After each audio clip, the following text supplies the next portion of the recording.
Instituto Verbena, Câmara de Anápolis, Analista, Área Analista de Sistemas, 2024.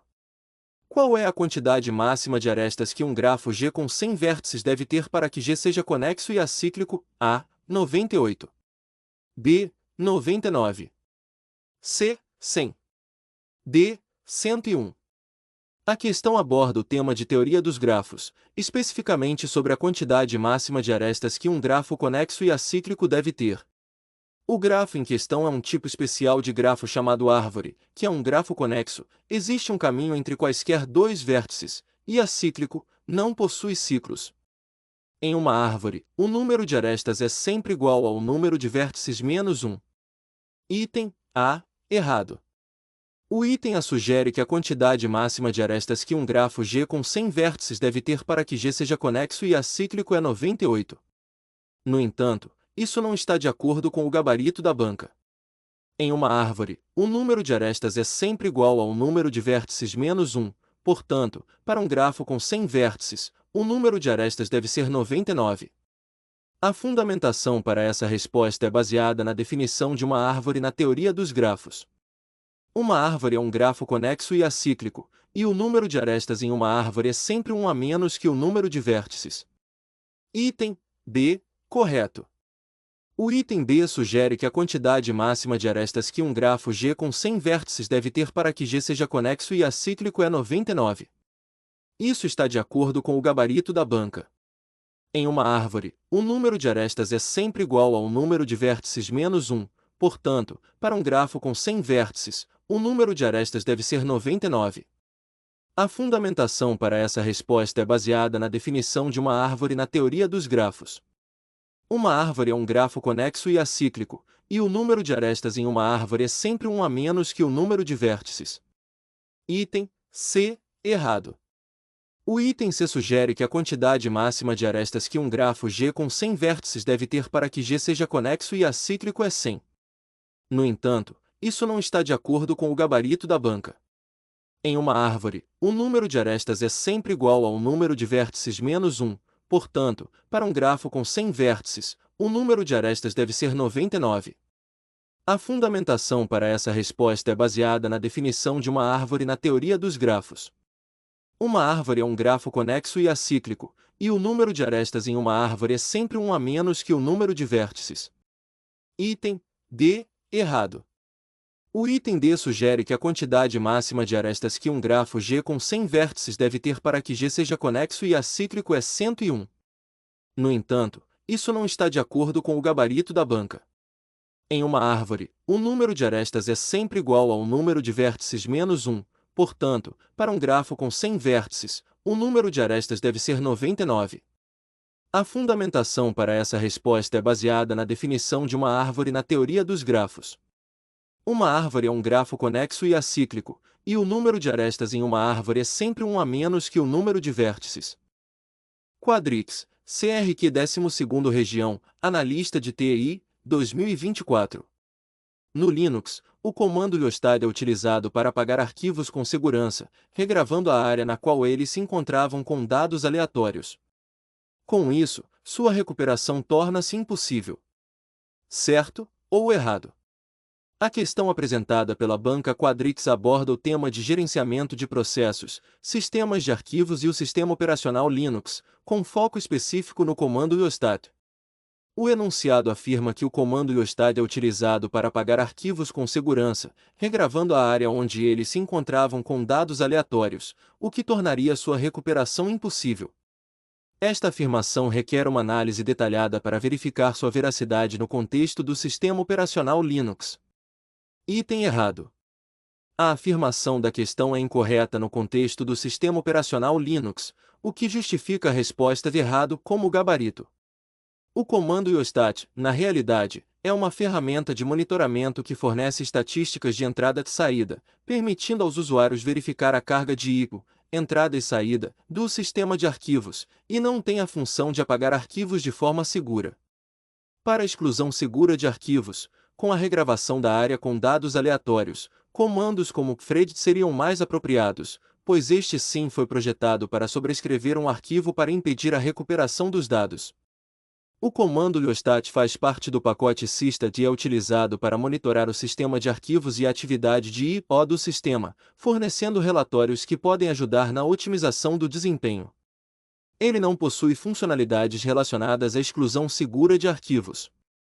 Para a exclusão segura de arquivos, o comando thread é uma opção mais adequada, pois foi especificamente desenvolvido para sobrescrever arquivos várias vezes com dados aleatórios, tornando a recuperação dos dados originalmente presentes no arquivo muito difícil, se não impossível.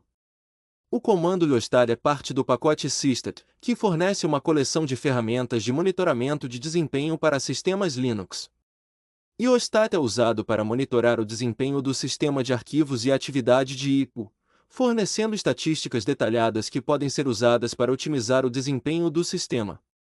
Por outro lado, o comando thread é utilizado para exclusão segura de arquivos, sobrescrevendo-os com dados aleatórios várias vezes para prevenir a recuperação dos dados originais. Instituto Verbena, Câmara de Anápolis, Analista, Área Analista de Sistemas, 2024. Matrizes esparsas visam economizar espaço de armazenamento. A estrutura de dados utilizada para implementar matriz esparsa é a fila, b. a árvore binária, c. o vetor, d. a lista de lista. A questão aborda o tema de estruturas de dados, especificamente focando em matrizes esparsas e as estruturas de dados mais eficientes para sua implementação. Matrizes esparsas são aquelas em que a maioria dos elementos é zero, e, portanto, armazená-las de maneira convencional, como uma matriz densa, resulta em desperdício significativo de espaço. A questão pede para identificar qual estrutura de dados é mais apropriada para implementar matrizes esparsas de forma eficiente. Item A. Errado. Filas são estruturas de dados lineares operando sob o princípio FIFO, First-in, First-out. Embora úteis em muitos contextos, não são ideais para representar matrizes esparsas, pois não oferecem uma maneira eficiente de acessar elementos não sequenciais ou de armazenar elementos de forma compacta quando a maioria é zero. Teoria básica de estruturas de dados. Item B. Errado. Árvores binárias são estruturas de dados hierárquicas que permitem operações eficientes de busca, inserção e remoção. Embora possam ser usadas para representar matrizes esparsas, especialmente em formas especializadas como árvores binárias de busca, não são a opção mais eficiente em termos de compactação e acesso direto a elementos específicos em um contexto de matriz esparsa. Teoria básica de estruturas de dados. Item C. Errado. Vetores, ou arrays, são coleções de elementos armazenados contiguamente na memória. Embora simples e eficientes para muitos usos, não são adequados para matrizes esparsas, pois armazenar uma matriz esparsa como um vetor não resolve o problema fundamental de desperdício de espaço com elementos zero. Teoria básica de estruturas de dados. Item D. Correto. Listas de listas, ou listas encadeadas de listas encadeadas, são uma estrutura de dados eficiente para representar matrizes esparsas. Elas permitem armazenar apenas os elementos não zero em listas, com cada lista representando uma linha da matriz e cada elemento contendo o valor e a coluna do elemento não zero. Isso economiza significativamente espaço de armazenamento e permite acesso direto a elementos específicos. Teoria avançada de estruturas de dados e implementação de matrizes esparsas. FGV, Assembleia Legislativa do Paraná, Analista Legislativo, Área Analista de Redes, 2024. Ao instalar um sistema operacional FreeBSD em um computador x86, o administrador da máquina configurou o sistema de arquivos para um tipo específico do FreeBSD, que opera em 64 bits, com a implementação de snapshots e a possibilidade de fazer a verificação de integridade do sistema de arquivos em segundo plano. Esse sistema de arquivos é o A. FAT. B. APFS. C. HPFS. D. UFS-2. E. UR. A questão aborda o conhecimento sobre sistemas de arquivos específicos do FreeBSD, focando em características como operação em 64 bits, implementação de snapshots e verificação de integridade em segundo plano. O objetivo é identificar qual sistema de arquivos do FreeBSD possui essas características. Item A. Errado. O sistema de arquivos FAT, File Allocation Table, é um sistema de arquivos amplamente utilizado em sistemas operacionais mais antigos e em dispositivos de armazenamento removíveis. Ele não possui suporte nativo para operação em 64 bits, snapshots ou verificação de integridade em segundo plano. Portanto, errado. O FAT é um sistema de arquivos simples e amplamente compatível, mas não oferece os recursos avançados mencionados na questão. O FAT é um sistema de arquivos desenvolvido pela Microsoft para sistemas operacionais MS-DOS e Windows. Ele é conhecido por sua simplicidade e ampla compatibilidade, mas não oferece suporte para recursos avançados como snapshots e verificação de integridade em segundo plano. Item B. Errado. O APFS, Apple File System, é um sistema de arquivos desenvolvido pela Apple para seus sistemas operacionais, como MacOS, iOS, watchOS e tvOS. Embora suporte snapshots e verificação de integridade, ele não é um sistema de arquivos do FreeBSD. Portanto, errado. O APFS é projetado para dispositivos Apple e não é utilizado no FreeBSD. O APFS é um sistema de arquivos otimizado para armazenamento em flash e SSDs, oferecendo recursos como snapshots, criptografia e verificação de integridade. No entanto, ele é específico para o ecossistema Apple. Item C. Errado. O HPFS, High Performance File System, foi desenvolvido pela IBM para o sistema operacional OS/2. Ele não é utilizado no FreeBSD e não oferece suporte para os recursos mencionados na questão. Portanto, errado. O HPFS é um sistema de arquivos específico para os OS/2 e não é compatível com o FreeBSD. O HPFS foi projetado para melhorar o desempenho e a confiabilidade do sistema de arquivos nos OS/2, mas não é utilizado no FreeBSD e não oferece suporte para snapshots ou verificação de integridade em segundo plano. Item D. Correto. O UFS-2, Unix File System 2, é uma versão aprimorada do sistema de arquivos UFS, utilizado no FreeBSD. Ele suporta operação em 64 bits, snapshots e verificação de integridade em segundo plano, atendendo a todos os requisitos mencionados na questão. Portanto, correto, o UFS-2 é amplamente utilizado no FreeBSD e oferece suporte para recursos avançados como snapshots e verificação de integridade. O UFS-2 é uma evolução do UFS, projetado para oferecer melhor desempenho e suporte para recursos avançados. Ele é amplamente utilizado no FreeBSD e atende aos requisitos mencionados na questão. Item E. Errado. O US não é um sistema de arquivos reconhecido ou utilizado no FreeBSD. Portanto, errado. O US não é um sistema de arquivos real e não possui as características mencionadas na questão. O US não é um sistema de arquivos conhecido ou utilizado em sistemas operacionais modernos, incluindo o FreeBSD. Fundatec, Kremers, Analista de TI, 2024. Analise as assertivas abaixo sobre as chaves predefinidas do registro do Windows, em sua versão para Microsoft Windows 10, primeira. A chave key_current_user contém informações de configuração para o usuário que está conectado no momento. Segunda. A chave key_local_machine contém todos os perfis de usuário carregados ativamente no computador. Terceira. A chave key_current_config contém informações sobre o perfil de hardware usado pelo computador local na inicialização do sistema. Quais estão corretas? A. Apenas primeira. B. Apenas segunda. C. Apenas primeira e terceira. D. Apenas segunda e terceira. E. Primeira, segunda e terceira. A questão aborda o conhecimento sobre as chaves predefinidas do registro do Windows, especificamente na versão para Microsoft Windows 10. O registro do Windows é uma base de dados hierárquica que armazena configurações de baixo nível para o sistema operacional e para aplicativos que optam por usar o registro. As chaves mencionadas na questão são fundamentais para entender como o Windows armazena e gerencia as configurações de usuários, hardware e do sistema em geral. Item A. Errado. A opção A indica que apenas a assertiva primeira está correta. No entanto, a assertiva terceira também é verdadeira, o que torna esta opção incorreta. A chave key_current_user de fato contém informações de configuração específicas para o usuário atualmente logado, o que valida a assertiva primeira. Portanto, a resposta apenas primeira não abrange todas as assertivas corretas, tornando-a divergente em relação ao gabarito da banca. A chave key_current_user armazena configurações específicas do usuário logado, enquanto a key_current_config contém informações sobre o perfil de hardware atual. A compreensão correta dessas chaves é essencial para administradores de sistemas e profissionais de TI que trabalham com o Windows. Item B. Errado.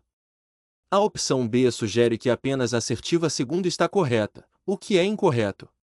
A chave key_local_machine armazena configurações que são específicas para o computador, independentemente do usuário que está logado, e não contém perfis de usuário carregados ativamente, o que invalida a assertiva segunda. Portanto, errado. A chave key_local_machine é crucial para entender como o Windows armazena configurações aplicáveis a todos os usuários do sistema, diferentemente do que sugere a assertiva segunda. Item C. Correto. A opção C, que indica que as assertivas primeira e terceira estão corretas, está de acordo com o gabarito da banca. A chave key_current_user realmente armazena configurações para o usuário atual, e a key_current_config contém informações sobre o hardware utilizado no momento da inicialização. Essa opção compreende corretamente a função dessas chaves no registro do Windows. Entender a função das chaves key_current_user e key_current_config é fundamental para a administração e o diagnóstico de sistemas Windows, refletindo a precisão das assertivas primeira e terceira. Item D. Errado. A opção D sugere que apenas as assertivas segunda e terceira estão corretas, o que é incorreto devido à inveracidade da assertiva segunda. A chave key_local_machine não armazena perfis de usuário, mas sim configurações do sistema aplicáveis a todos os usuários. Portanto, errado. A compreensão errônea da função da chave key_local_machine na assertiva segunda leva à incorreção desta opção. Item E. Errado. A opção E sugere que todas as assertivas, primeira, segunda e terceira, estão corretas, o que não é verdade devido à inaccuracy da assertiva segunda. As chaves key_current_user e key_current_config têm suas funções corretamente descritas, mas a descrição da chave key_local_machine na assertiva segunda é incorreta. Portanto, errado. A inclusão da assertiva segunda como correta na opção E demonstra uma compreensão equivocada da estrutura e função das chaves do registro do Windows. Quadrix, CRQ 12º Região, Analista de TI, 2024. A alta velocidade da memória cache é decisiva para melhorar o desempenho do sistema, minimizando o atraso ao acessar dados do processador. Certo? Errado. A questão aborda o papel da memória cache no desempenho do sistema computacional, especificamente sua alta velocidade e como isso minimiza o atraso ao acessar dados do processador. A memória cache é uma memória de alta velocidade que armazena temporariamente os dados mais frequentemente acessados pelo processador, reduzindo o tempo de acesso e melhorando o desempenho geral do sistema. Item correto. O item afirma que a alta velocidade da memória cache é decisiva para melhorar o desempenho do sistema, minimizando o atraso ao acessar dados do processador. Esta afirmação está correta, pois a memória cache é projetada para ser muito mais rápida do que a memória principal, RAM, permitindo que o processador acesse dados e instruções com maior rapidez. Isso reduz significativamente o tempo de espera do processador, melhorando o desempenho geral do sistema. A memória cache é uma memória de alta velocidade que armazena temporariamente os dados mais frequentemente acessados pelo processador. Sua principal função é reduzir o tempo de acesso aos dados, minimizando a latência e melhorando o desempenho do sistema. A alta velocidade da memória cache é crucial para que o processador possa acessar rapidamente os dados necessários, evitando atrasos e aumentando a eficiência do processamento. A memória cache é uma memória de alta velocidade que armazena temporariamente os dados mais frequentemente acessados pelo processador. Sua principal função é reduzir o tempo de acesso aos dados, minimizando a latência e melhorando o desempenho do sistema. A alta velocidade da memória cache é crucial para que o processador possa acessar rapidamente os dados necessários, evitando atrasos e aumentando a eficiência do processamento. FGV, TJC, Analista de Sistemas, Área Redes, 2023. A rotina do Sistema Operacional, SO, que tem como principal função implementar os critérios da política de escalonamento é a. Dispatcher, b. Preempção, c. Tempo de resposta, d. Processamento BAT, e. Escalonador, cedular. A questão aborda o tema de sistemas operacionais, especificamente sobre a rotina que implementa os critérios da política de escalonamento. O escalonamento é um processo fundamental em sistemas operacionais, pois determina a ordem de execução dos processos. A resposta correta é o escalonador, cedular, que é a rotina responsável por essa tarefa. Item A. Errado. Análise. O item A menciona o dispatcher, que é uma componente do sistema operacional responsável por dar controle do processador ao processo selecionado pelo escalonador. No entanto, o dispatcher não implementa os critérios da política de escalonamento. Fundamentação. A fundamentação é baseada no conhecimento de sistemas operacionais e no papel do dispatcher dentro desse contexto. Item B. Errado. O item B menciona preempção, que é uma característica de algumas políticas de escalonamento que permite interromper um processo em execução. No entanto, a preempção não é uma rotina do sistema operacional. A fundamentação é baseada no conhecimento de sistemas operacionais e no conceito de preempção. Item C. Errado. O item C menciona tempo de resposta, que é uma métrica usada para avaliar o desempenho de um sistema operacional. No entanto, o tempo de resposta não é uma rotina do sistema operacional, portanto, errado. A fundamentação é baseada no conhecimento de sistemas operacionais e no conceito de tempo de resposta. Item D. Errado. O item D menciona processamento BAT, que é um tipo de processamento onde os comandos são executados em lote, sem interação do usuário. No entanto, o processamento BAT não é uma rotina do sistema operacional que implementa os critérios da política de escalonamento, portanto, não está de acordo com o gabarito da banca. A fundamentação é baseada no conhecimento de sistemas operacionais e no conceito de processamento BAT. Item I. Correto. O item I menciona o escalonador, cedular, que é a rotina do sistema operacional responsável por implementar os critérios da política de escalonamento. Portanto, correto. A fundamentação é baseada no conhecimento de sistemas operacionais e no papel do escalonador. FGV, TJC, Analista de Sistemas, Área Redes, 2023. Quem é engenheiro de hardware de uma grande empresa e está em um projeto para melhorar a performance dos computadores? No tocante à hierarquia de memória, quem precisa fazer uma comparação entre as memórias RAM, Static Random Access Memory, ou RAM estática, e DRAM, Dynamic Random Access Memory, ou RAM dinâmica, a fim de confirmar alguns pontos significativos de cada uma delas. Sobre as memórias observadas por quem, o ponto significativo correto é a. As memórias RAM ocupam menos espaço físico que as memórias DRAM, devido à menor quantidade de componentes requeridos para armazenar cada bit. B. As RAM ocupam cerca de um quarto da área das DRAM, o que se torna uma vantagem apreciável em termos de economia de espaço. C. As memórias DRAM carregam um custo maior de fabricação que as RAM devido ao maior número de componentes, transistores, por bit que apresentam. D. Ainda que, nas SRAM, haja o acréscimo de custo para a introdução do circuito de recarregamento, esse acréscimo é bem menor que a economia de componentes, especialmente em memórias com grande capacidade de armazenamento, e as memórias SRAM não necessitam de recarga, refresh, para manter o valor de um bit armazenado, enquanto as memórias DRAM sim. A questão aborda o tema de hierarquia de memória, especificamente as diferenças entre as memórias RAM, Static Random Access Memory, e DRAM, Dynamic Random Access Memory. O foco principal é entender as características distintas dessas duas tecnologias de memória, incluindo aspectos como espaço físico ocupado, custo de fabricação e necessidade de recarga, refresh. Item A. Errado. O item A não está de acordo com o gabarito da banca. Na verdade, as memórias RAM ocupam mais espaço físico que as memórias DRAM, pois cada célula de memória SRAM usa vários transistores, enquanto a DRAM usa apenas um transistor e um capacitor por bit, tornando-a mais densa.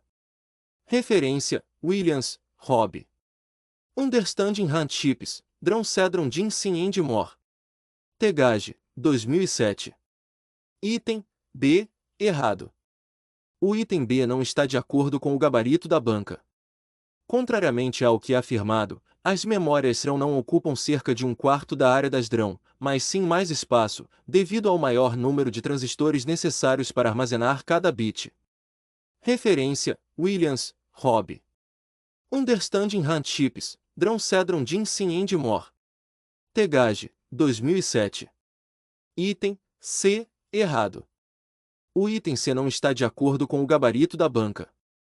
Na verdade, as memórias DRAM têm um custo de fabricação menor que as SRAM, justamente por necessitarem de menos componentes por bit. Referência: Williams, Rob. Understanding RAM Chips, DRAM Cedron Ginseng and More. Tegage, 2007. Item D. Errado. O item D não está de acordo com o gabarito da banca. As memórias SRAM não necessitam de um circuito de recarregamento, ao contrário das DRAM, que precisam ser constantemente recarregadas para manter os dados armazenados. Referência: Williams, Rob. Understanding RAM Chips, DRAM Cedron Ginseng and More. Tegage, 2007. Item I. Correto. O item está de acordo com o gabarito da banca. As memórias SRAM não necessitam de recarga, refresh, para manter o valor de um bit armazenado, enquanto as memórias DRAM sim. Isso ocorre porque a SRAM usa transistores para armazenar cada bit, mantendo o estado enquanto houver energia, enquanto a DRAM usa um capacitor e um transistor, sendo que o capacitor vai perdendo carga com o tempo, necessitando de recargas constantes para manter o dado armazenado. Referência: Williams, Rob. Understanding RAM Chips, DRAM Cedron Ginseng and More. Tegage, 2007. Fundep, Câmara de Contagem, Analista Técnico, Área Analista de Sistemas, 2023. O diretório no sistema operacional Linux que contém os arquivos de dispositivo do sistema tem o nome de A. bin, B. boot, C. etc. D. dev. A questão aborda o conhecimento sobre a estrutura de diretórios do sistema operacional Linux, especificamente sobre o diretório que contém os arquivos de dispositivo do sistema. Este é um conhecimento fundamental para administradores de sistemas e profissionais de TI que trabalham com Linux. Item A. Errado.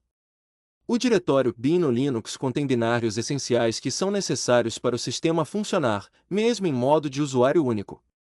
Ele não é o diretório que contém os arquivos de dispositivo. O diretório bin é utilizado para armazenar comandos binários essenciais. De acordo com a hierarquia de diretórios do Linux, o diretório bin contém binários essenciais, como comandos básicos do sistema, que são necessários para a operação do sistema, mesmo em modo de usuário único. Item B. Errado. O diretório boot contém os arquivos necessários para inicializar o sistema, como o kernel e o carregador de inicialização. Ele não é o diretório que contém os arquivos de dispositivo. O diretório boot é utilizado para armazenar arquivos de inicialização do sistema. O diretório boot contém os arquivos necessários para inicializar o sistema, incluindo o kernel do Linux e o carregador de inicialização, bootloader. Item C. Errado. O diretório etc. contém arquivos de configuração do sistema. Ele não é o diretório que contém os arquivos de dispositivo. O diretório etc. é utilizado para armazenar arquivos de configuração do sistema. O diretório etc. contém todos os arquivos de configuração do sistema e scripts de inicialização. Ele é essencial para a configuração e gerenciamento do sistema. Item D. Correto. O diretório dev contém arquivos de dispositivo, que são interfaces para os dispositivos de hardware do sistema. Este diretório é o correto de acordo com o gabarito da banca. O diretório dir é utilizado para armazenar arquivos de dispositivo. No sistema operacional Linux, o diretório dir contém arquivos de dispositivo, que são interfaces para os dispositivos de hardware do sistema, como discos rígidos, terminais e outros periféricos.